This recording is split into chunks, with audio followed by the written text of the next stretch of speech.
అందరికీ నమస్తే అండి. ఉమ్మడి గుంటూరు జిల్లాలో అంటే ప్రస్తుతం పల్నాడు జిల్లాకు సంబంధించి వినుకొండ నగరంలో తొలి ఏకాదశి పండగ రోజు ఒక దారుణమైన సంఘటన చోటు చేసుకున్న విషయం ఆంధ్రప్రదేశ్ ప్రజలందరికీ కూడా తెలుసు. సో ఇదందరూ కూడా మన సోషల్ మీడియాలో చూసాం. సో దీనికి సంబంధించి పూర్తి వివరాలు కొన్ని మనం అక్కడికి వెళ్ళి కొన్ని సేకరించినటువంటి విషయాలు అయితే మనకు తెలిసినటువంటి విషయాలను కొన్ని మీతో షేర్ చేసుకోవడం కోసం ఈ వీడియో చేస్తున్నాను అనమాట. సో ఇక్కడ రషీదు జిలానీ ఇద్దరు ఒక రకంగా స్నేహితులు అని చెప్పుకోవచ్చు. గతంలో ఇద్దరు కూడా వైఎస్ఆర్సీపీలోనే ఉన్నారు. అయితే ప్రస్తుతానికి మాత్రం ఈ 2024 ఎన్నికలకు పురస్కరించుకొని మాత్రం చెరొక పార్టీలో ఉన్నట్టుగా అక్కడ విషయం అర్థమవుతా ఉంది.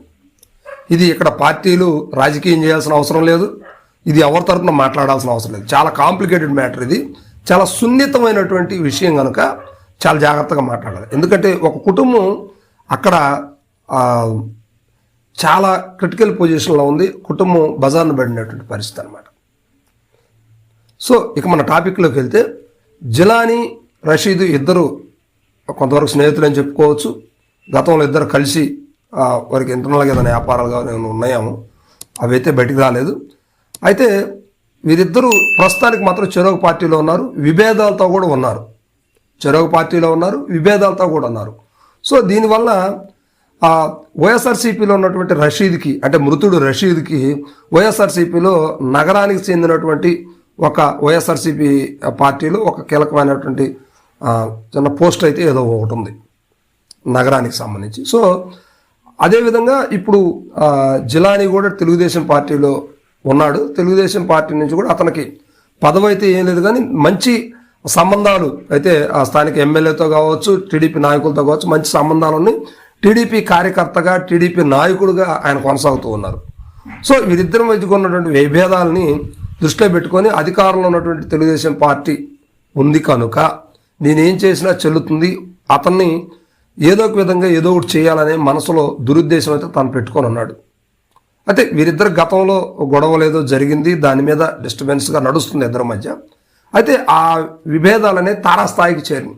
రషీద్ కొంచెం కూల్గా ఉన్నప్పటికీ జిలానీ మాత్రం తట్టుకోలేని పరిస్థితిలో ఉన్నాడు. సో ఇతను ఏదో విధంగా రషీద్ని చంపాలనే ఒక దురుద్దేశంతో అయితే ఉన్నాడు. సో అది మొన్న ఆ పండగ రోజు ఏదైతే ఉందో తొలి ఏకాదశి పండగ రోజు నడి రోడ్డులో అతి దారుణంగా, క్రూరంగా, ఒక మృగంలాగా ప్రవర్తిస్తూ దారుణాతి దారుణంగా నరికి చంపినటువంటి పరిస్థితులు సోషల్ మీడియాలో ఆంధ్రప్రదేశ్ ప్రజలే కాదు ప్రపంచవ్యాప్తంగా కూడా ఆ వీడియోని చూడటం జరిగింది. సో ఇందులో భాగంగా ఈ విషయం తెలుసుకున్నటువంటి వైఎస్ జగన్మోహన్ రెడ్డి గారు వినుకొండకి ఈరోజు వినుకొండకు రావడం జరిగింది. సో వినుకొండకు వచ్చేసి కుటుంబ సభ్యులను పరామర్శించారు. అయితే ఆ తెలుగుదేశం పార్టీ రాజకీయం చేస్తుందో లేదో బయటకైతే తెలియట్లేదు, కానీ వైఎస్ఆర్సీపీ మాత్రం ఆ బలంగా వారి యొక్క బలాన్ని మాత్రం ఈరోజు రుద్దినటువంటి పరిస్థితి కనిపిస్తుంది. జగన్మోహన్ రెడ్డి గారు బయలుదేరి దగ్గర నుంచి చిలకలూరుపేటలో ఆటంకాలు పెట్టారు. అదేవిధంగా నర్సరావుపేటలో కూడా కొంచెం ఇబ్బందికరమైన వాతావరణం కనిపించింది. ఇక వినుకొండలోకి అయితే ఆయన ఒక్క వాహనాన్నే టౌన్లోకి అలౌ చేయనిచ్చారు. ఆ పోలీసు వారు మాత్రం ఎవరిని రానిలేదు. ఎందుకంటే ఆయనకు సామాన్యమైనటువంటి ఒక శాసనసభ్యులు అంటే ఎమ్మెల్యేగా మాత్రమే చూశారు, కానీ ఒక మాజీ ముఖ్యమంత్రిగా కానీ లేకపోతే ప్రతిపక్ష నేతగా కూడా ఆయన చూడలేదు. సో ఈ పరిస్థితిలో వినుకొండలో ఆయన చాలా ఒంటరిగా రావడం జరిగింది. ఆ కుటుంబాన్ని పరామర్శించారు, వెళ్ళిపోయారు. సో అక్కడ ఆయన చెప్పినటువంటి మాట ఏంటంటే, నెల 10 రోజుల్లోనే గవర్నమెంట్ కూటమి ప్రభుత్వం విఫలమైంది, దారుణాతి దారుణాలు అన్నీ కూడా ఎన్ని జరగాలి అన్ని ఈపాటికి జరిగిపోయినాయి, ఇక రానున్న 5 సంవత్సరాల్లో ఎంత దారుణాలు చూడాల్సి వచ్చిందని చెప్పేసి కొంచెం ఆవేదనకరంగా మాట్లాడారు. దాని మీద ఆ ప్రెస్ మీట్ కూడా అక్కడ మాట్లాడటం జరిగింది. సో దీనికి సంబంధించి వైఎస్ఆర్సీపీ ఎమ్మెల్సీలు, ఎమ్మెల్యేలు, ఎంపీలు త్వరలో ఢిల్లీలో ధర్నా నిర్వహించనున్నట్లు కూడా ఆయన ప్రకటించి వెళ్ళిపోవడం జరిగింది. సో ఇది ఆ వినుకొండ పరిస్థితి. అయితే వినుకొండ పరిస్థితులు మాత్రం ఈరోజు బాగా హై అలర్ట్ అయితే ప్రకటించారు. 144 సెక్షన్ కూడా పెట్టారు. కానీ ఏమి జరగకుండా చాలా హాట్గా ఉన్నటువంటి పరిస్థితులు కూడా కూల్గా నడిచిపోయినటువంటి పరిస్థితులు అయితే వినుకొండలో కనిపిస్తూ ఉన్నాయి. సో ఇది ఆ బాధిత కుటుంబీకులు ఇచ్చినటువంటి సమాచారం మేరకు అయితే వీరిద్దరి పరిస్థితులు అయితే అవి అనమాట.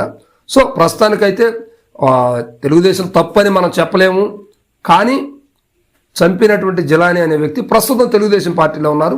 తెలుగుదేశం పార్టీ అండదండలతోనే ఇచ్చేశారనేది మాత్రం వినుకొండలో ఎక్కువ పర్సంటేజ్ ప్రజలు చెప్తున్నటువంటి మాట్లాడమాట.